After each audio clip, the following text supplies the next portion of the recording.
আল্লাহ তাআলা বলেন কিয়ামতের দিন ভাই ভাইয়ের থেকে পলায়ন করবে, ওয়া উম্মিহি ওয়া আবিহি, পিতামাতা থেকে পলায়ন করবে, ওয়া সাহিবাতিহি ওয়া বানি, স্ত্রী সন্তানদের থেকে পলায়ন করবে।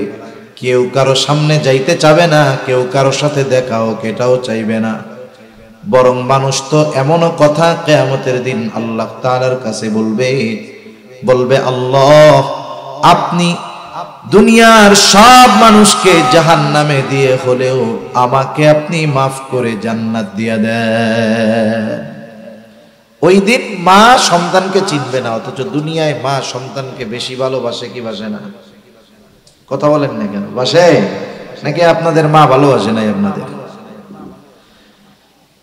ওই দিন মা দুনিয়ায় যত ভালোবাসুক, মা সন্তানের পরিচয়কে অস্বীকার করবে। কিন্তু রাসূলুল্লাহ সাল্লাল্লাহু আলাইহি ওয়াসাল্লাম ওই মুসিবতের দিন উম্মতকে ভুলবেন না। নবীজি ওই দিন নিজের চিন্তায় চিন্তিত থাকবেন না, নবীজি তার উম্মতের চিন্তায় বিভোর থাকবেন। হাদিসের মধ্যে আসছে নবীজি একবার দৌড়ে চলে যাবেন ফুলসিরাতের কাছে। না জানি তার কোন উম্মত ফুলসিরাত পাড়ি দিতে গিয়ে ব্যর্থ হয়ে যায়, আবার দৌড়ে চলে যাবেন নবীজি হাউজে কাউসারের কাছে। না জানি কোন উম্মত পানি পান থেকে মাহরুম হয়ে যায়, আবার দৌড়ায় চলে যাবেন মিজানের কাছে। না জানি তার কোন উম্মত ওজনের সময় ধরা পড়ে যায়, আবার দৌড়ায় চলে যাবেন জাহান্নামের কাছে। না জানি তার কোন উম্মতকে জাহান্নামে দিয়ে দেওয়া হয়, আবার যখন উম্মতের জন্য কোন সুপারিশের দরকার হবে, নবীজি আল্লাহর কুদরতি কদমে সেজদায় পড়ে যাবে। এভাবে চলতে থাকবে। সব নবী জান্নাত অভিমুখে রওনা হয়ে যাবে, জান্নাতের দোরগোড়ায় পৌঁছায়া যাবে। দেখবে জান্নাতের দরজা বন্ধ, খোলা হয় নাই। জিজ্ঞাসা করা হবে কি ব্যাপার, জান্নাতের দরজা খোলো না কেন? জান্নাতের পাহারাদারেরা জবাব দিবে, যিনি আসলে জান্নাতের দরজা খোলা হবে তিনি এখনো আসেন নাই। তিনি কে? তিনি কোথায় আছেন? জবাবে বলা হবে তিনি হলেন মুহাম্মাদুর রাসূলুল্লাহ সাল্লাল্লাহু আলাইহি ওয়াসাল্লাম। তিনি না আসা পর্যন্ত জান্নাতের দরজা খোলা হবে না। কোথায় তিনি?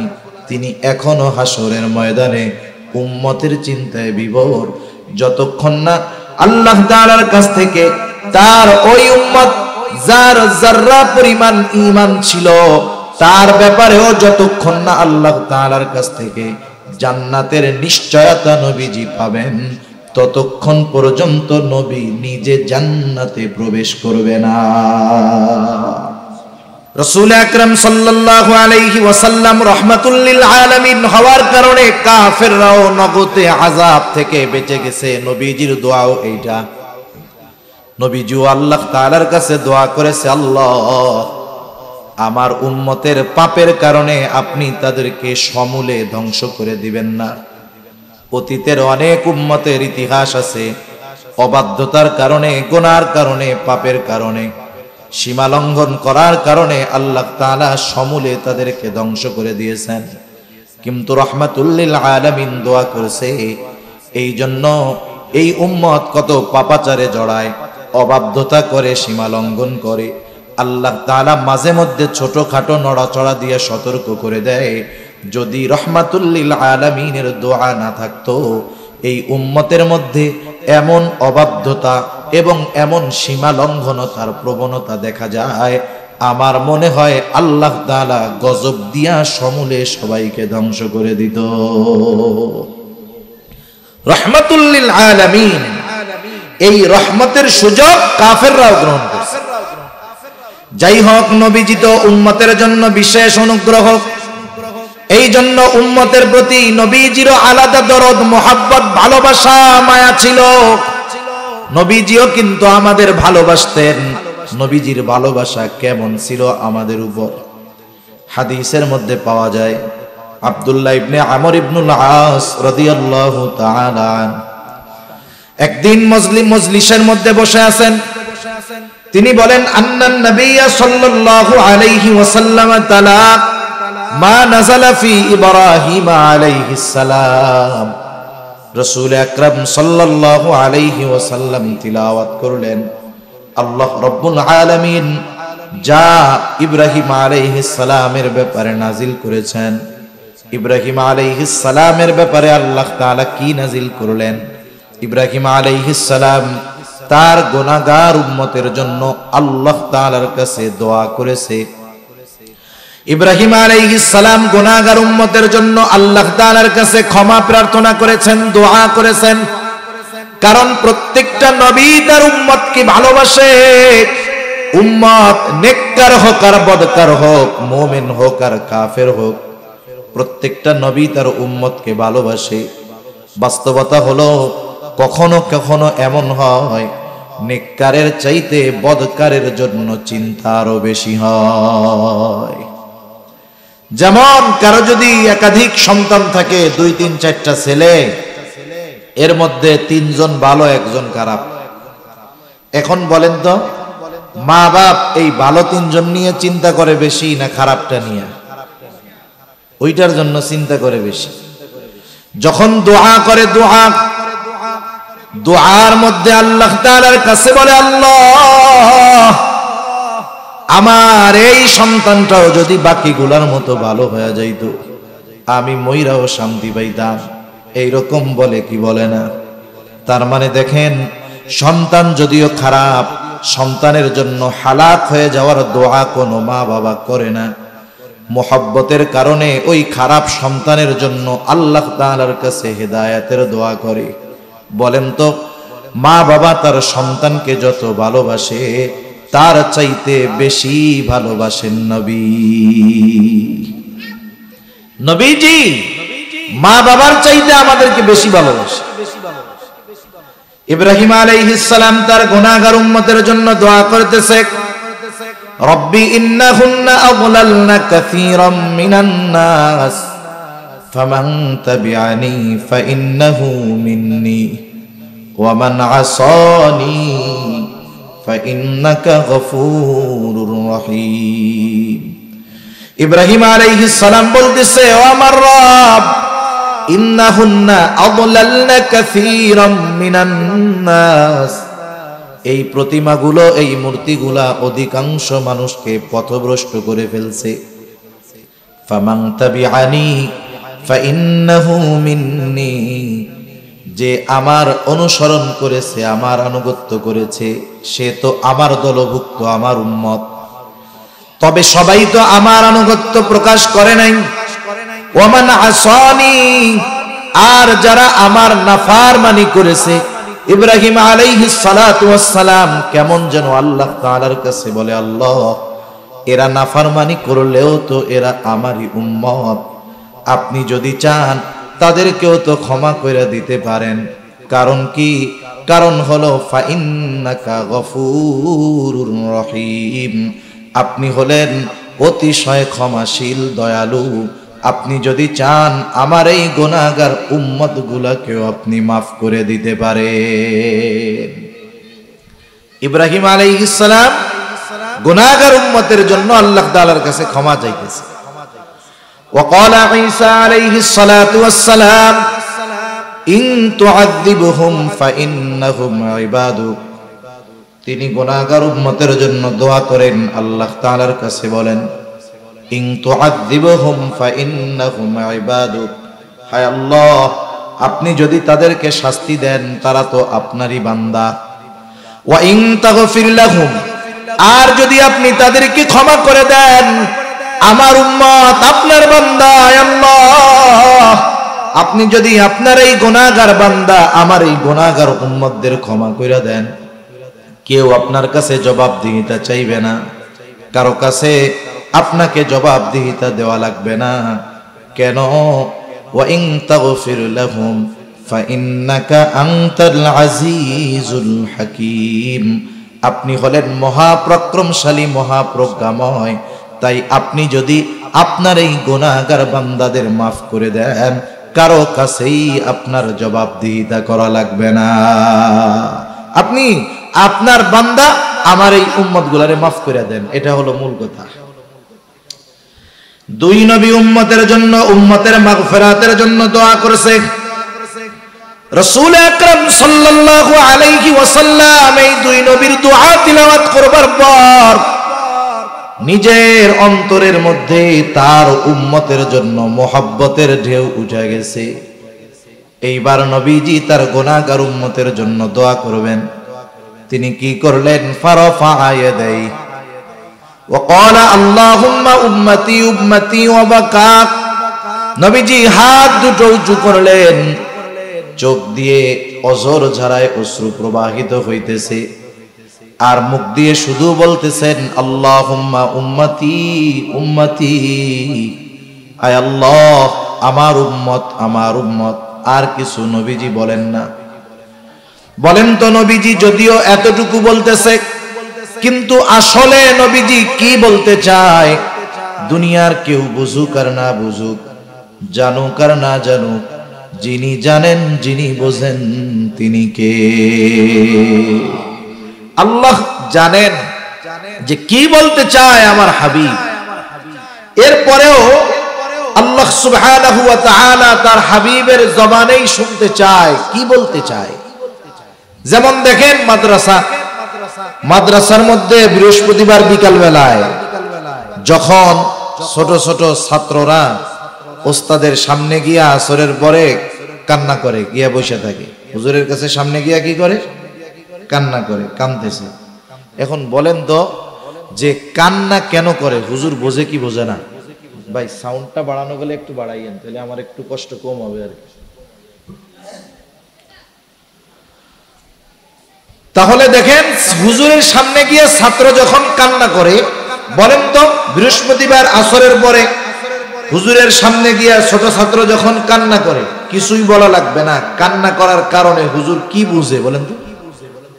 হ্যাঁ কি বুঝে? সে ছুটি চায়, বাসায় যায়। হুজুর বুঝে, কিন্তু এরপরেও বলে কান্দো কেন, কান্না করো কেন?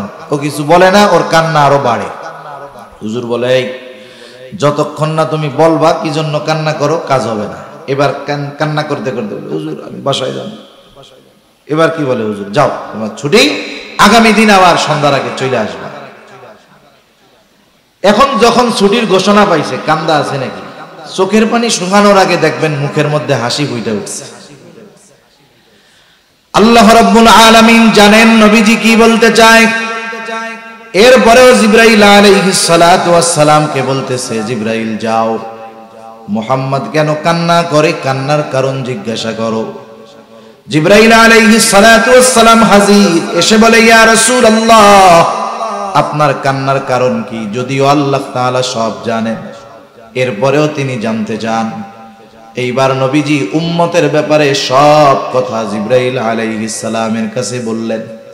উম্মতের ক্ষমার কথা, মাফের কথা।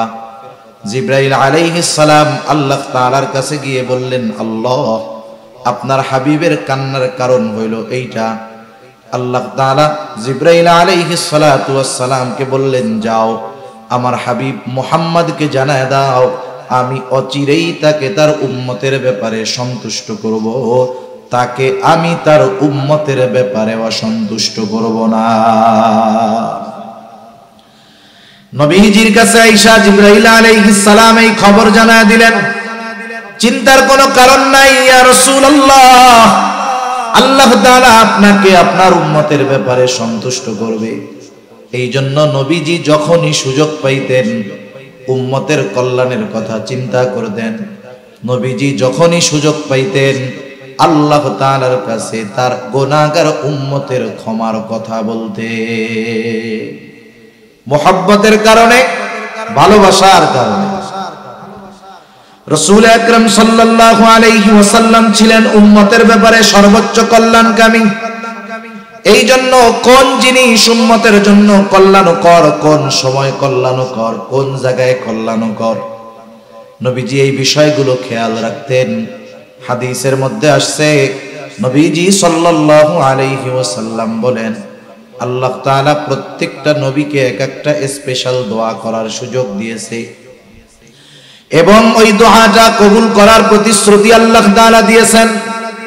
সব নবী দুনিয়ায় তার উম্মতের ব্যাপারে ওই দোয়া করে ফেলছে, আর ওই দোয়াটা আমি সংরক্ষণ করে রেখেছি।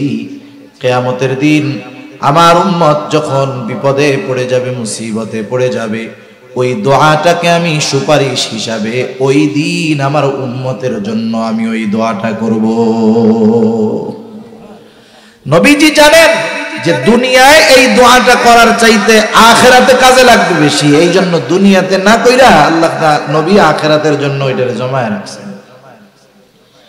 রাসূল আকরাম সাল্লাল্লাহু আলাইহি ওয়াসাল্লাম উম্মতের পথভ্রষ্টতার কারণে নবীজি চিন্তিত হয়ে যাইতেন, দ্বীনের উপরে না আসার কারণে নবীজি চিন্তিত হয়ে যাইতেন। নবীজি যখন প্রাথমিক দিকে মক্কার কাফেরদের মধ্যে দাওয়াত দেন, যদিও কাফেরদের মধ্যে দাওয়াত দেন, তথাপি কাফেররাও নবীজিকে ভালো মতো চিনে, নবীজিও তাদেরকে চিনেন। কোন অপরিচিত পরিবেশে গিয়ে উনি দাওয়াত দিয়েছেন বিষয়টা এমন নয়, বরং মক্কার মানুষেরা নবীজির 40 বছরের হায়াত সম্পর্কে জানে। তাদের সামনে নবীজির শৈশব, কৈশোর, যৌবন অতিবাহিত হয়েছে। তারা জানে মুহাম্মদ কেমন মানুষ, মুহাম্মাদের চরিত্র কেমন। মক্কার কাফেররা খুব ভালো মতো জানে। এই জন্যই তো মক্কার কাফেরেরা আমার আপনার নবীজি নবুয়ত প্রাপ্ত হওয়ার আগেই ওই মক্কার কাফেরেরা আমার আপনার নবীজির চরিত্র মাধুরীতে সন্তুষ্ট হয়ে নবীজির উপাধি দিয়েছে আল আমিন, আস-সাদিক, সত্যবাদী, আমানতদার। ওই সত্যবাদী আমানতদার মানুষটা যখন ওই মক্কার কাফেরদের কাছে গিয়ে চিরন্তন সত্যর দাওয়াত দেওয়া শুরু করলেন, মক্কার কাফেররা নবীজির দাওয়াত গ্রহণ করেন না। নবীজি চিন্তিত যে এরা যতই আমার কাছের মানুষ হোক না কেন, যতই আপনজন প্রিয়জন হোক না কেন, এরা যদি আমার দাওয়াত গ্রহণ না করে, এদের কোনো উপায় নাই, এদের ঠিকানা। নবীজি চিন্তিত হয়ে গেছে। চিন্তা পেরেশানিতে খাওয়া দাওয়া কমে যায়, স্বাভাবিক বিষয়। রাসূল আকরাম সাল্লাল্লাহু আলাইহি ওয়াসাল্লাম চিন্তায় খাওয়া দাওয়া কমায় দিয়েছেন, অসুস্থ হয়ে গেছেন। অসুস্থতার মাত্রা এতটা বেশি, আল্লাহ তাআলা ওহী নাযিল করে বলেন, লাআল্লাকা বাখিউন নাফসাকা আল্লা ইয়াকুনু মুমিনিন। আল্লাহ রাব্বুল আলামিন বলেন, তারা ঈমান না আনার কারণে আপনি হয়তো নিজেকে নিজে নিঃশেষ করে দিবেন, আপনি নিজেকে মৃত্যু মুখে ঠেলে দিচ্ছেন তারা ঈমান না আনার কারণে। এতটুকুর দ্বারা এটা বোঝা যায় তার উম্মত যখন দ্বীনের কথা মানে না, ঈমানের পথে আসে না, নবীজি মুহাব্বতের কারণে কতটা চিন্তিত পেরেশান, যে নিজেই অসুস্থ হয়ে গেছেন আর নবীজির অসুস্থতার কথা আল্লাহ তাআলা জানায়া দিতেছে। সন্তান অবাধ্য হইলে মা বাবা চিন্তায় অসুস্থ হয়ে যায় না? কতজন বলে যে দেখ ওই লোকটা সুস্থ ছিল কিন্তু ওর ওই পোলার চিন্তায় টেনশনে ও পুরা বিছানা ধরা হয়ে গেছে, অসুস্থ হয়ে গেছে। কেন? মুহাব্বত তো সন্তানের প্রতি আছে, এই কারণে সন্তানের চিন্তায় মা বাবা অসুস্থ হয়ে যায়, আর উম্মতের চিন্তায় নবীজি সাল্লাল্লাহু আলাইহি ওয়াসাল্লাম অসুস্থ হয়ে গেছে। রাসূল আকরাম সাল্লাল্লাহু আলাইহি ওয়াসাল্লাম বলেন, তোমাদের মধ্যে আর আমার মধ্যে উপমা হলো ওই ব্যক্তির ন্যায় যে আগুন প্রজ্বলিত করলো, আগুন জ্বালাইলো, আগুন জ্বালানোর পরে চতুর্দিক দিয়ে পোকা মাকড় এসে হাজির। চতুর্দিক দিয়ে পোকা মাকড় লাফায়া লাফায়া আগুনের মধ্যে পড়ে আর মরে। লোকটা যতই সরায় দেওয়ার চেষ্টা করে পোকগুলা সরে না, বরং প্রতিযোগিতা দিয়ে আগুনের মধ্যে আইসা পড়ে, পুড়ে আর মরে। নবীজি বলেন, আমিও তোমাদের কোমর ধরে ধরে জাহান্নাম থেকে টেনে আনি, জাহান্নামের দিক থেকে টেনে আনি, কিন্তু তোমরা আমার হাত থেকে ছুটে পুনরায় জাহান্নামের দিকে ধাবিত হয়ে যাও। শুধু তাই না, রাসূলুল্লাহ সাল্লাল্লাহু আলাইহি ওয়াসাল্লামের উম্মতের প্রতি কত দরদ। উম্মতের দ্বারা আঘাত প্রাপ্ত হওয়ার পরেও নবীজি উম্মতের জন্য বদদোয়া করেন নাই।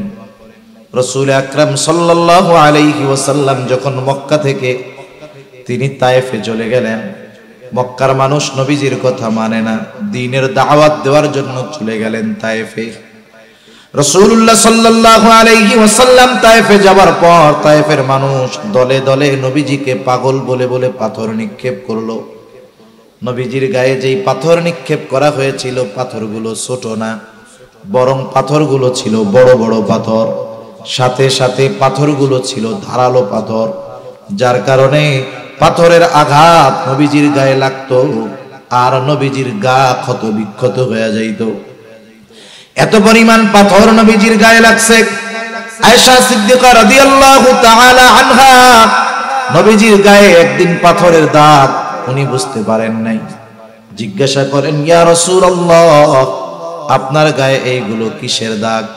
কখনো কি বসন্ত হয়েছিল নাকি? নবীজি বলেন, না আয়েশা, আমার কখনো বসন্ত হয় নাই, ফক্স হয় নাই। তাইলে দাগগুলো কিসের? নবীজি বললেন, আয়েশা, আমি যখন দ্বীনের দাওয়াত দেওয়ার জন্য তায়েফে গিয়েছিলাম, তায়েফের মানুষ আমাকে বুঝে নাই, আমার কথাগুলো মেনে নেয় নাই। তারা আমাকে যেই পাথরগুলো নিক্ষেপ করেছিল, এই দাগগুলো হলো তাদের নিক্ষিপ্ত পাথরের দাগ, পাথরের আঘাতের দাগ। এর মানে কি বোঝা যায়? নবীজিকে পাথর মারছে বড় বড় এবং ধারালো। যদি কেউ বড় একটা পাথর মারে, গায়ে লাগলে ওই জায়গাটা থেতলে যাবে, ফেটে যাবে না, কেটে যাবে না। কিন্তু যদি বড় হয়, ধারালো হয়, লাগলে কাটবে, ক্ষত হবে, রক্ত বেরোবে। নবীজি সাল্লাল্লাহু আলাইহি ওয়াসাল্লামের গা দিয়ে রক্ত প্রবাহিত হইত। এত পরিমাণ রক্ত নবীজির গা দিয়ে বের হয়েছে, গায়ের পোশাক পরিপূর্ণভাবে ভিজে, গা বেয়ে বেয়ে রক্ত পড়েছে।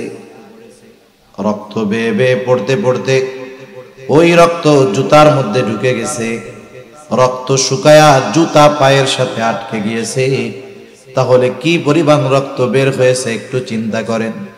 অনেক সময় আমরা রক্ত দান করি, ব্লাড ডোনেট করি, যিনি রক্তদাতা রক্ত দেন, অনেক সময় দেখা যায় 300 গ্রাম, 400 গ্রাম, 250 গ্রাম রক্ত নেওয়া হবে, কিন্তু আল্লাহর বান্দা রক্তটা দিয়ে আর উঠতে পারে না, অজ্ঞান হয়ে পড়ে যায়, দুর্বলতার কারণে চলতে পারে না।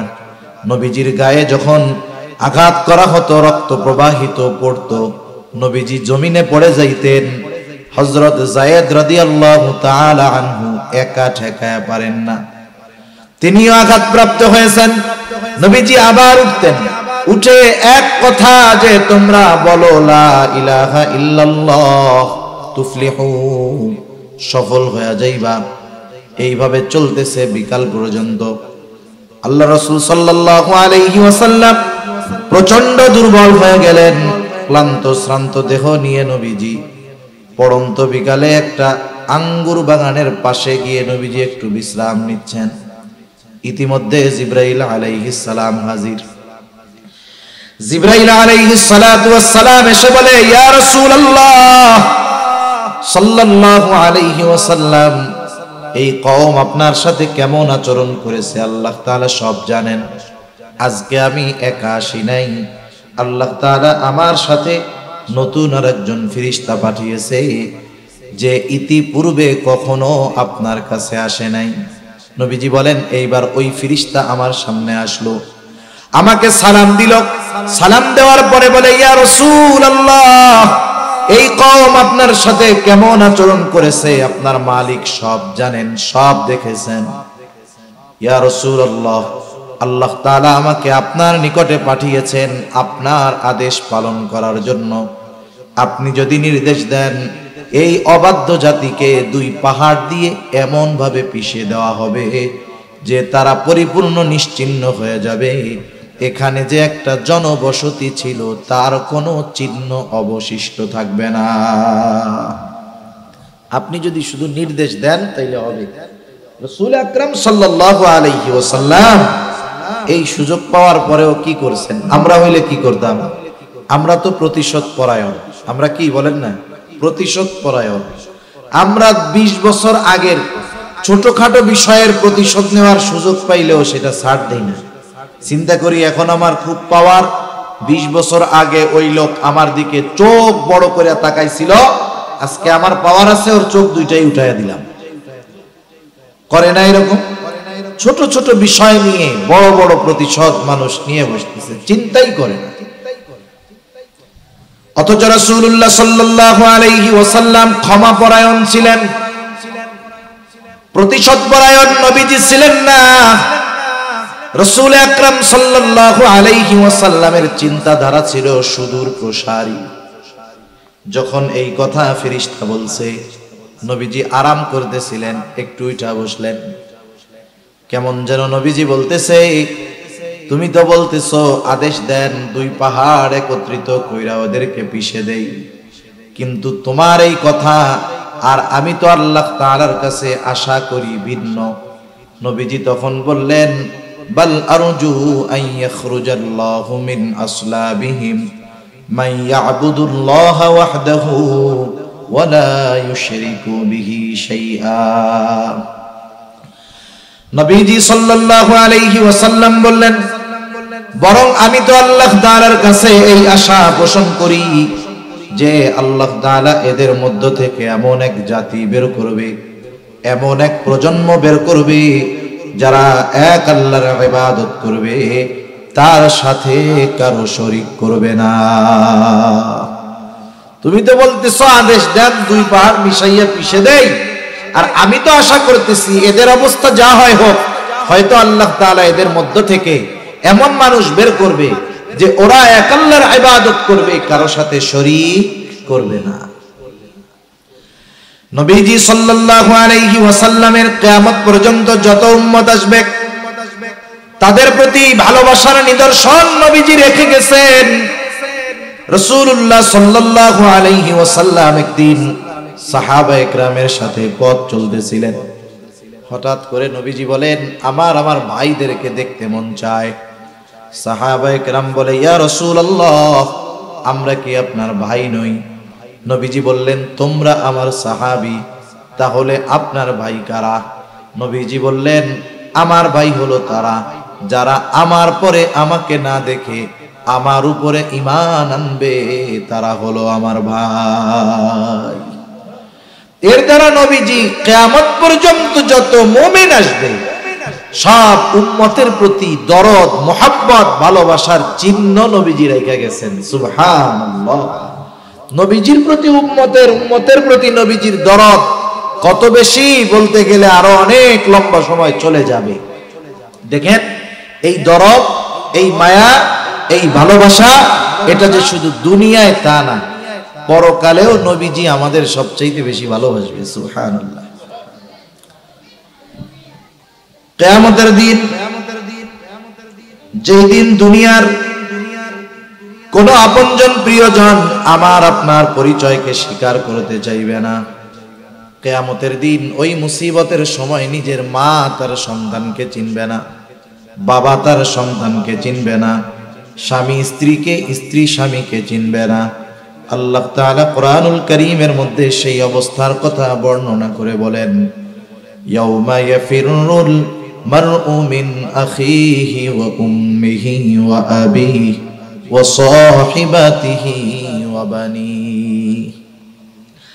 আল্লাহ তাআলা বলেন, কিয়ামতের দিন ভাই ভাইয়ের থেকে পলায়ন করবে, ওয়া উম্মিহি ওয়া আবিহি, পিতামাতা থেকে পলায়ন করবে, ওয়া সাহিবাতিহি ওয়া বানিহি, স্ত্রী সন্তানদের থেকে পলায়ন করবে। কেউ কারো সামনে যাইতে চাবে না, কেউ কারো সাথে দেখা হোক এটাও চাইবে না। বরং মানুষ তো এমনও কথা কিয়ামতের দিন আল্লাহ তাআলার কাছে বলবে, আল্লাহ, আপনি দুনিয়ার সব মানুষকে জাহান্নামে দিয়ে হলেও আমাকে আপনি মাফ করে জান্নাত দিয়ে দেন। ওই দিন মা সন্তানকে চিনবে না, অথচ দুনিয়ায় মা সন্তানকে বেশি ভালোবাসে কি বাসে না? কথা বলেন না কেন? বাসে নাকি আপনাদের মা ভালোবাসে নাই আপনাদের? ওই দিন মা দুনিয়ায় যত ভালোবাসুক, মা সন্তানের পরিচয়কে অস্বীকার করবে। কিন্তু রাসূলুল্লাহ সাল্লাল্লাহু আলাইহি ওয়াসাল্লাম ওই মুসিবতের দিন উম্মতকে ভুলবেন না। নবীজি ওই দিন নিজের চিন্তায় চিন্তিত থাকবেন না, নবীজি তার উম্মতের চিন্তায় বিভোর থাকবেন। হাদিসের মধ্যে আসছে, নবীজি একবার দৌড়ে চলে যাবেন ফুলসিরাতের কাছে। না জানি তার কোন উম্মত পুলসিরাত পাড়ি দিতে গিয়ে ব্যর্থ হয়ে যায়, আবার দৌড়ে চলে যাবেন নবীজি হাউজে কাউসারের কাছে। না জানি কোন উম্মত পানি পান থেকে মাহরুম হয়ে যায়, আবার দৌড়ায় চলে যাবেন মিজানের কাছে। না জানি তার কোন উম্মত ওজনের সময় ধরা পড়ে যায়, আবার দৌড়ায় চলে যাবেন জাহান্নামের কাছে। না জানি তার কোন উম্মতকে জাহান্নামে দিয়ে দেওয়া হয়, আবার যখন উম্মতের জন্য কোন সুপারিশের দরকার হবে, নবীজি আল্লাহর কুদরতি কদমে সেজদায় পড়ে যাবে। এভাবে চলতে থাকবে। সব নবী জান্নাত অভিমুখে রওনা হয়ে যাবে, জান্নাতের দোরগোড়ায় পৌঁছায়া যাবে। দেখবে জান্নাতের দরজা বন্ধ, খোলা হয় নাই। জিজ্ঞাসা করা হবে, কি ব্যাপার, জান্নাতের দরজা খোলো না কেন? জান্নাতের পাহারাদারেরা জবাব দিবে, যিনি আসলে জান্নাতের দরজা খোলা হবে তিনি এখনো আসেন নাই। তিনি কে? তিনি কোথায় আছেন? জবাবে বলা হবে, তিনি হলেন মুহাম্মাদুর রাসূলুল্লাহ সাল্লাল্লাহু আলাইহি ওয়াসাল্লাম। তিনি না আসা পর্যন্ত জান্নাতের দরজা খোলা হবে না। কোথায় তিনি? তিনি এখনো হাসরের ময়দানে উম্মতের চিন্তায় বিভোর। যতক্ষণ না আল্লাহ তাআলার কাছ থেকে তার ওই উম্মত যার যাররা পরিমাণ ঈমান ছিল তার ব্যাপারেও যতক্ষণ না আল্লাহ তাআলার কাছ থেকে জান্নাতের নিশ্চয়তা নবীজি পাবেন, ততক্ষণ পর্যন্ত নবী নিজে জান্নাতে প্রবেশ করবে না। আমরা ওই নবীর উম্মত, যেই নবীর আমাদের প্রতি এত ভালোবাসা। এ ভালোবাসার গভীরতা কত বেশি যে উম্মতের প্রতি নবীজির ভালোবাসার স্বয়ং সাক্ষ্য দিয়েছেন আল্লাহ। কে দিয়েছেন বলেন? অনেক সময় সাক্ষীকে এর উপরে কথাটাকে গ্রহণ করা হয়। মনে করেন একজন একটা কথা বলতেছে, ভাই এই কাজটা আমি করেছি। এখন বলে না, তুমি যে করছো তোমার সাক্ষীকে, অথবা করো নাই তোমার সাক্ষীকে। আপনি যদি রাস্তার থেকে একজনকে দৌড়াই না বলেন যে এই লোক আমার পক্ষে সাক্ষী, বলবে ধর বেটা, রাস্তায় ভবঘুরের মতো ঘুরে বেড়ায়, ওর সাক্ষীর কোনো দাম আছে? ওর সাক্ষর কোনো দাম আছে? সরা, ওরে যদি আরো সাক্ষী হিসাবে উপস্থাপন করো, তোমার কথা যাও বিশ্বাস করতো তাও আর কেউ বিশ্বাস করবে না। কিন্তু আপনি যদি আপনাদের এলাকার সম্মানিত একজন মুত্তাকি পরহেজগার ব্যক্তির সাক্ষী হিসাবে দাঁড় করান, উনি যদি বলে হ্যাঁ ওই কাজটা উনি করেছে অথবা করে নাই, বলেন তো তার কথা গ্রহণ করা হবে কিনা? এ সাক্ষীর সাক্ষ্য বিশ্বাস করা হবে। আমাদের যে নবীজি ভালোবাসেন, সর্বোচ্চ ভালোবাসা, এ ভালোবাসার সাক্ষী দিয়েছেন কে? একটু জোরে বলেন। আল্লাহর নাম বলতে কষ্ট হয় নাকি? আমার মাইকে কথা বলতে জান বের হয়ে যাইতেছে, আমি বুঝতেছি কি হইতেছে আমার। এই জন্য আপনারা একটু জোরে বললেন, মাইকওয়ালা কষ্ট দিয়ে দিল আমারে। তাহলে আমাদের কে নবীজি যে ভালোবাসেন এই সাক্ষী দিয়েছেন কে? আল্লাহ তাআলা দিয়েছেন। আল্লাহ রাব্বুল আলামিন বলেন, লাকাদ জাআকুম রাসূলুম মিন আনফুসিকুম আজিজুন আলাইহি মা আনিতুম হারিসুন আলাইকুম বিল মুমিনিনা রাউফুর রহিম। আল্লাহ তাআলা বলেন, লাকাদ জাআকুম রাসূলুম মিন আনফুসিকুম, তোমাদের জন্য তোমাদের মধ্য থেকে এমন একজন রাসূলের আগমন ঘটেছে, যেই রাসূল আজিজুন আলাইহি মা আনিতুম, তোমাদের জন্য যেটা কষ্টের সেটা তার জন্য কষ্টের। তার মানে উম্মত যেটাতে কষ্ট পায় নবীজিও সেটাতে কষ্ট পায়। সুবহানাল্লাহ। একটু চিন্তা করে দেখেন, উম্মতের জন্য যেটা কষ্টের নবীজিও সেটাতে কষ্ট পায়। উম্মত যদি জাহান্নামে যায় উম্মতের জন্য কষ্টের, উম্মত জাহান্নামে গেলে এটা নবীজির জন্য কষ্ট পাওয়ার বিষয়। এই জন্য নবীজি হলেন আজিজ। আল্লাহ তাআলা বলতেছেন, তোমাদের জন্য যেটা কষ্টের সেটা তার জন্য কষ্টের। 2 নাম্বার, আল্লাহ তাআলা বলেন ওই রাসূল তোমাদের জন্য হলেন হারিস। নবীজি হলেন তোমাদের জন্য কল্যাণকামী, সমব্যথী কল্যাণকামী। মনে করেন আপনি একজনের কাছে আপনার কষ্টের কথা বলতেছেন, খুব হৃদয় বিদারক কথাগুলো। আপনি বলতেছেন কথা আর উনি ওইদিকে আর একজনের সাথে হো হো করতেছে, হাসাহাসি করতেছে। আপনি কি বুঝবেন যে সে আমার কথাগুলো গুরুত্ব সহকারে শুনতেছে না, বরং সে যদি কান লাগায় আপনার কথা শুনে আর মাঝে মধ্যে বলে আহারে এটা তো খুব কষ্টের, আপনি খুব কষ্টে আছেন, বলেন তো ওই ব্যক্তির কাছে কথাগুলো বলার পরে আপনার কথাটা বা দিলটা, অন্তরটা একটু হালকা হবে কি হবে না? নবীজির কাছে যখন কেউ কোনো কষ্টের কথা বলতো সাহাবায়ে কেরাম, নবীজির ভাবটা এমন হইতো যে ওই লোক ওই কারণে যে কষ্ট পাইতেছে নবীজিও সেই কষ্টটা পরিপূর্ণভাবে অনুভব করতেছে। এজন্য সাহাবায়ে কেরামের সাথে নবীজির এত সম্পর্ক, গভীরতা কেন? যে সাহাবায়ে কেরামের সাথে নবীজি এই ধরনের আচরণ, উপমা আমাদের জন্য রেখে গেছেন। একজন আপনা থেকে আপনা লোক, একবারে গ্রাম্য মূর্খ লোক, অশিক্ষিত লোক, দরিদ্র লোক, এও নবীজির কাছে যখন আয়েশা বলতো কিছু কথা, এটা যদি তার কষ্টের কথা হতো নবীজি এমন ভাবে শুনতেন, ওই লোক মনে করতো আহারে আমার এই কষ্টটা নবীজিও পাইতেছে। সুবহানাল্লাহ। আবার যখন কেউ কোনো আনন্দের কথা আয়েশা বলতো, নবীজি এমন ভাবে উৎফুল্লতা দেখাতেন যে ওই লোকের আনন্দে নবীজিও কেমন যেন আনন্দিত হয়ে গেছেন। সুবহানাল্লাহ। এজন্য নবীজি ছিলেন সমব্যথী, উম্মতের জন্য কল্যাণকামী, আর মুমিনদের জন্য বিশেষ করে বিল মুমিনিনা রাউফুর রহিম। মুমিনদের জন্য নবীজি হলেন রাউফ, মুমিনদের জন্য নবীজি হলেন রহিম, রাউফুর রহিম। আল্লাহ তাআলার গুণবাচক নামগুলোর মধ্যে থেকে অন্যতম দুইটা গুণবাচক নাম। দুনিয়ার কোন মাখলুক রাউফ হতে পারে না, দুনিয়ার কোন মাখলুক রহিম হতে পারে না, কিন্তু আল্লাহ তাআলা আমার আপনার প্রতি, উম্মতের প্রতি নবীজির কত দরদ, এই দরদের বিষয়টা বোঝাতে গিয়ে আল্লাহ তাআলা নিজের শানে যেই শব্দ, ওই শব্দটা আল্লাহ তাআলা তার হাবিবের শানে ব্যবহার করেছে। আল্লাহ তাআলা বলতেছে শোনো, এমন রাসূল যেই রাসূল মুমিনদের জন্য রাউফ, অতি সদয়, পরম দয়ালু মুমিনদের জন্য। এই কথার দ্বারা কি বোঝা যায়?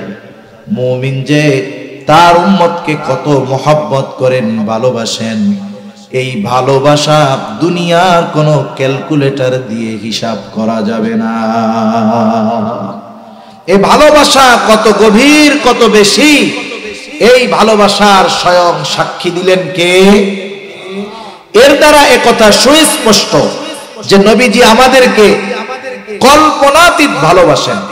এখন স্বাভাবিক মানুষের যুক্তি কি বলে যে আমাকে ভালোবাসবে, তার প্রতি ভালোবাসা থাকার দরকার আছে না নাই? উনি আমাদেরকে ভালোবাসেন, এটা তো বড় এক নিয়ামত, শুকরিয়া আদায় করার দরকার। মাল্লাম ইয়াশকুরিন নাস ফালাম ইয়াশকুরিল্লাহ। যে মানুষের কৃতজ্ঞতা প্রকাশ করে না, সে আল্লাহরও কৃতজ্ঞতা প্রকাশ করে না। এখন আমাদের কাজ কি? নবীজিকে ভালোবাসেন, ঠিক না বলেন? নবীজি মা বাবার চাইতে বেশি ভালোবাসে না কম ভালোবাসে? তাইলে নবীজিকে আমাদের কি মা বাবার চাইতে বেশি ভালোবাসতে হবে না কম ভালোবাসতে হবে? বলেন তো, আমরা আমাদের নিয়ে যত চিন্তিত, তার চাইতে নবীজি বেশি চিন্তিত না কম চিন্তিত? এটা মনে রাখেন। আমরা আমাদের ব্যাপারে যত চিন্তিত, আমরা নিজের ব্যাপারে যত চিন্তিত, তার চাইতে নবীজি আমাদের ব্যাপারে বেশি চিন্তিত। সুবহান।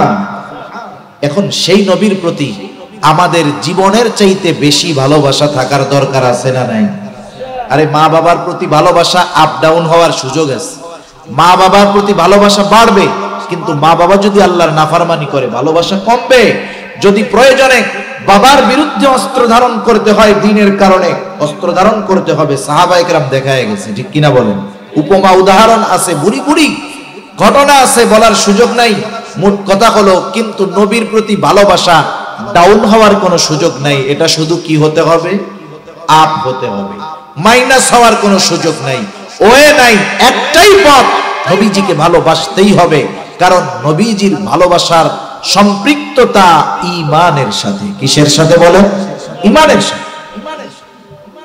ভালোবাসার সাথে ঈমানের সংযোগ, এজন্য ভালোবাসা কমানোর সুযোগ নাই। এ কথা নবীজিও বলেন। লা ইউমিনু আহাদুকুম হাত্তা আকুনা আহাব্বা ইলাইহি মিন ওয়ালিদিহি ওয়া ওয়ালাদিহি ওয়ান নাসি আজমাইন। নবীজি বলেন, তোমাদের মধ্যে কেউ ততক্ষণ পর্যন্ত মুমিন হতে পারবে না যতক্ষণ না সে তার সন্তান সন্ততি পিতা মাতা এক কথা সকলের চাইতে আমি নবীকে বেশি ভালো না বাসবে। তাহলে মুমিন যদি হতে হয় এক কথায় সকলের চাইতে নিজের জীবনের চাইতেও নবীজিকে বেশি ভালোবাসতে হবে। এখন নবীজিকে তো আমরা সামনে পাই নাই, সাহাবায়ে কেরাম নবীজিকে সামনে পেয়েছেন বিদায় ভালোবাসার উপমা রেখে গিয়েছেন। আবু বকর সিদ্দিক নবীজির কথায় নবীজির ভালোবাসায় নিজের ঘরের সব সম্পদ আইনা নবীজির কাছে পেশ করেছেন। হযরত তালহা উহুদের ময়দানে নবীজি যখন গর্তের মধ্যে পড়ে গিয়েছে, নবীজি মাথা উঠায়, উপর দিয়ে তীর যায়, বর্ষা যায়। হযরত তালহা নিজের বুকটাকে নবীজির জন্য ঢাল বানায় দিয়েছে। কিন্তু আমরা তো নবীজিকে সামনে পাই নাই, তাহলে নবীজিকে সর্বোচ্চ ভালোবাসার উপমা আমরা কেমনে দেখাবো এ বিষয়টাও নবীজি আমাদের জানায় গিয়েছে। নবীজিকে ভালোবাসার পদ্ধতি নবীজি বলে দিয়েছেন। সেই জন্য আমরা নিজেরা যদি পদ্ধতি বানাই ওই পদ্ধতি গ্রহণযোগ্য হবে না। নবীজিকে ভালোবাসার পদ্ধতি নবীজি জানায় দিয়া বলেন, মান আহাব্বা সুন্নতি ফাকাদ আহাব্বানি ওয়া মান আহাব্বানি কানা মাই ফিল জান্নাহ। নবীজি বলেন, যে আমার সুন্নাতকে ভালোবাসলো সে আমি নবীকে ভালোবাসলো, আমি নবীকে যে ভালোবাসলো সে আমি নবীর সাথে জান্নাতে অবস্থান করবে। আমরা নবীর সাথে জান্নাতে থাকতে চাই না? চাই। কে না চাই? সাহাবায়ে কেরাম যখন শুনছেন যে যাকে ভালোবাসে তার সাথে অবস্থান করবে, এর চাইতে বেশি খুশি ওনারা আর হন নাই এই কথা শুই না। হযরত আনাস রাদিয়াল্লাহু তাআলা আনহু থেকে বর্ণিত, এক গ্রাম্য সাহাবী আয়েশা নবীজিকে প্রশ্ন করছে মাতাসসাহ। তার প্রশ্নের ভাবে নবীজি তার প্রশ্নের জবাব না দিয়ে উল্টা তাকে প্রশ্ন করেছে, মা আ'দাত লাহা, তুমি যে কিয়ামতের জন্য অপেক্ষা করতেছো, কিয়ামত কখন আসবে বলতেছো, তুমি কিয়ামতের জন্য কি প্রস্তুতি নিয়েছো? লোকটা গ্রাম্য মানুষ, সহজ সরল উত্তর, আমি আল্লাহ এবং তার রাসূলকে ভালোবাসি। নবীজি দেখলেন এই লোকের কথার জবাবের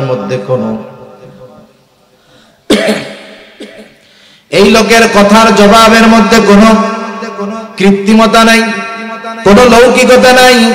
রাসূল আকরাম সাল্লাল্লাহু আলাইহি ওয়াসাল্লাম সাথে সাথে জবাব দিয়ে বললেন, যে যাকে ভালোবাসে তার সাথে অবস্থান করবে। লোকটা এবার বাড়ির পথে হাঁটা দিয়ে দিল।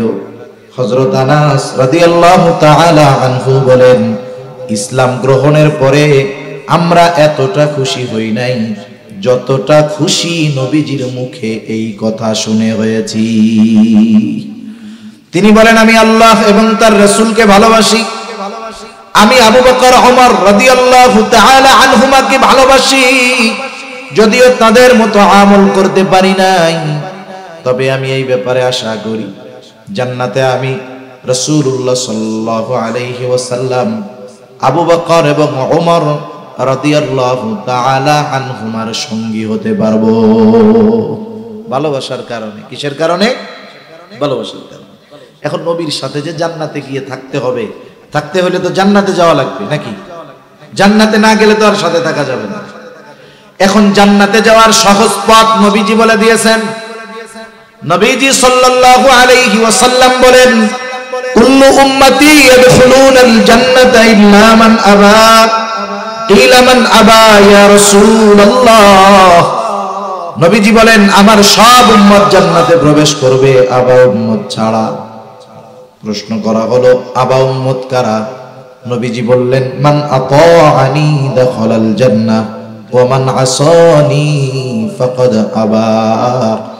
যে আমার আনুগত্য করবে সে জান্নাতে প্রবেশ করবে, আর যে আমার আনুগত্য করবে না সে আবা উম্মত, সে জাহান্নামে যাবে। এখন যদি দুই হাদিস থেকে আমরা কথা বের করি, কথা আসে, রাসূলুল্লাহ সাল্লাল্লাহু আলাইহি ওয়াসাল্লামকে ভালোবাসে সে, নবীজির সাথে জান্নাতে থাকতে পারবে সে, যে নবীজির সুন্নাতকে মুহাব্বতের সাথে অনুসরণ করে। তাহলে সে নবীজির প্রকৃত ভালোবাসার দাবিদার এবং নবীজির সাথে জান্নাতে অবস্থান করার যোগ্যতা সে অর্জন করবে।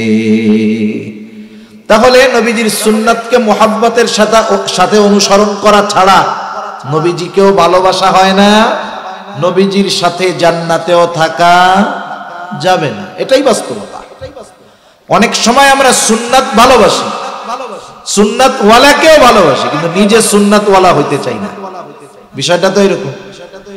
আমাদের সুন্নাত এবং সুন্নাত ওয়ালাদেরকেও ভালোবাসতে হবে, নিজেও সুন্নাত ওয়ালা হইতে হবে। না হলে নবীজির প্রতি বাস্তব ভালোবাসার যেই উদাহরণ, এটা মুখ দিয়ে বললে হবে না, প্রমাণ দিতে হবে নিজে আমলের মাধ্যমে। ঠিক কিনা বলেন? নবীজির সুন্নাত মানতে গিয়ে অনেকে অনেক কথা বলতে পারে। হুজুর মানুষ তো লম্বা জামা পাঞ্জাবি পরবে, এটা স্বাভাবিক বিষয়। কিন্তু আওয়াম মানুষ অনেক সময় যখন লম্বা জামা গায়ে দেয়, পাগড়ি পরিধান করে, টুপি পরে থাকে, কয় ওরে বাবা খেজুর হয়ে গেছে, খুসামেরা বলে না, মোল্লা হয়ে গেছে, আরে বাবা জঙ্গি হয়ে গেছে। এটা কেন বললো? নবীজির সুন্নাত মানার কারণে। অনেক সময় অনেকে দাড়ি রাখলে ওই ছেলেটারে এখন খোসামাইরা টিটকারি মইরা 15, 16, 18 বছরের বয়সের ছেলেটারে বলে তুমি তো চাচা হয়ে গেছে। কি বলে? চাচা হয়ে গেছে। এখন কোন ব্যক্তি যদি সুন্নাত অনুসরণ করার কারণে দুনিয়ার মানুষ তাকে তিরস্কার করে, এই দুনিয়ার মানুষের তিরস্কারের কথা চিন্তা করে সুন্নাত বাদ দেওয়া যাবে? সুন্নাত মানতে গিয়ে যদি দুনিয়ার মানুষের তিরস্কৃত হতে হয় দুনিয়ার মানুষের দ্বারা, আশা করা যায় এই তিরস্কারটা কিয়ামতের দিন তার পুরস্কার হয়ে দাঁড়াবে ইনশাআল্লাহ। ঠিক কিনা বলেন? সেজন্য আমরা সুন্নাতের উপরে চলবো। অনেকে চিন্তা করে এখন যুবক বুড়া হইলে দাড়ি রাখবো, অনেকে চিন্তা করে বিবাহ শাদী করার পরে দাড়ি রাখবো, বিবাহর আগে দাড়ি রাখলে ভালো। মেয়ে মারা যাওয়ার পর যখন মানুষকে গোসল করায় কাফন পরায়া দেওয়া হয়, কাফন পরায়া লাশটাকে খাটিয়ায় তুলে জানাজায় নিয়ে যাওয়া হয়, জানাজা শেষ আবার লাশটাকে নিয়ে যাওয়া হয় কবরস্থানে। এইবার কবরের মধ্যে দুই আল্লাহর বান্দা নামেন, উপর থেকে লাশটাকে সুন্দরভাবে নিচে ধরায়া দেওয়া হয়। এই যে যখন লাশকে কবরে রাখা হয়, এই সময় একটা দোয়া পড়া হয়। বলেন তো সেই দোয়াটা কি? জানা আছে আপনাদের? জানা আছে? মাথা নাড়েন, মুখ দিয়ে কথা কইতে পারেন না। জানা আছে নেই? কি দোয়া পড়ে বলেন তো? এই তো মাশাআল্লাহ সবাই জানেন। বিসমিল্লাহি ওয়া আলা মিল্লাতি রাসূলিল্লাহ। মারা গেলে, আমি মারা গেলে আমার ক্ষেত্রেও পড়া হয়, যেই মারা যাক পড়া হবে। যদি খালি নামটা মুসলমান থাকে তার ক্ষেত্রেই এই দোয়াটা পড়া হবে। আজীবন দোয়াটা আমরা পড়লাম, আমাদেরকেও কইরা কবরে রাখবে। কিন্তু এই দোয়ার একটা সার মর্ম আছে, এটা আমরা কখনো বুঝি না। এই দোয়ার মধ্যে কি বলি? মূলত শাব্দিক অর্থটা রাখেন, মূলত কথাটা কি বলি? বলি আল্লাহ আপনার নামে এমন এক ব্যক্তিকে এখন কবরস্থ করতেছি যে আপনার রাসূলের মিল্লাত তথা সুন্নাতের উপরে গোটা জীবন অতিবাহিত করেছে। সে গোটা হায়াত সুন্নাতের উপরে চলছে, রাসূলের মিল্লাতের উপরে চলছে, অর্থাৎ রাসূলের সুন্নাতের উপরে চলছে। রাসূলের সুন্নাতের উপরেই সে মরছে এবং ওই সুন্নাত অবস্থায় তাকে আমরা কবরস্থ করতেছি। আয় আল্লাহ আপনার নামে। এখন বলেন তো, দেখা গেল যাকে এই দোয়া পড়ে কবরে রাখা হলো, ইসলাম বিদ্বেষী নাস্তিক শাহরিয়ার কবিরকে এই দোয়া পড়াই কবরে রাখবে। মুনতাসির মামুনরেও এই দোয়া পড়া কবরে রাখবে, রাখবে না?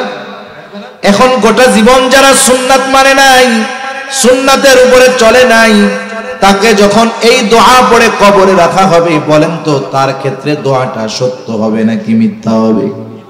নিঃসন্দেহে মিথ্যা। নিজের কাছে নিজে প্রশ্ন করবেন, একটু বাড়িতে গিয়ে ফিকির করবেন, আমি তো সুন্নাত মানি না, সুন্নাতের উপরে চলি না। আগামী দিন যদি মারা যাই, আমাকেও এই দোয়া পড়ে কবরে রাখা হবে, কিন্তু ওই দোয়াটা আমার ক্ষেত্রে সত্য হবে নাকি মিথ্যা হবে, এটা একটু একাকী নিরিবিলি চিন্তা করবেন। যদি বাস্তবে কথার সাথে তার সূরাতের মিল হয় তাহলে তো কামিয়াব, আর যদি কথার সাথে সূরাতের মিল না হয় তাহলে অনন্তকালের ওই দীর্ঘ সফর শুরু হবে তার মিথ্যা দিয়ে, ঠিক কিনা? এজন্য আমরা নবীজির ভালোবাসা সুন্নাত অনুসরণের মাধ্যমে প্রমাণ দিব ইনশাআল্লাহ। আল্লাহ সুবহানাহু ওয়া তাআলা আমাদের সবাইকে যথাযথভাবে সুন্নাতের অনুসারী হওয়ার তৌফিক আল্লাহ তাআলা দান করুন, সকলে বলি আমিন। আল্লাহ তাআলা আমাদের হৃদয়কে আল্লাহ এবং তার রাসূলের মুহাব্বত দিয়ে ভরপুর করে দিন, সকলে বলি আমিন। ওয়া আখিরু দাওয়ানা আনিল হামদুলিল্লাহি রাব্বিল আলামিন। আসসালামু আলাইকুম ওয়া রাহমাতুল্লাহি ওয়া বারাকাতুহু।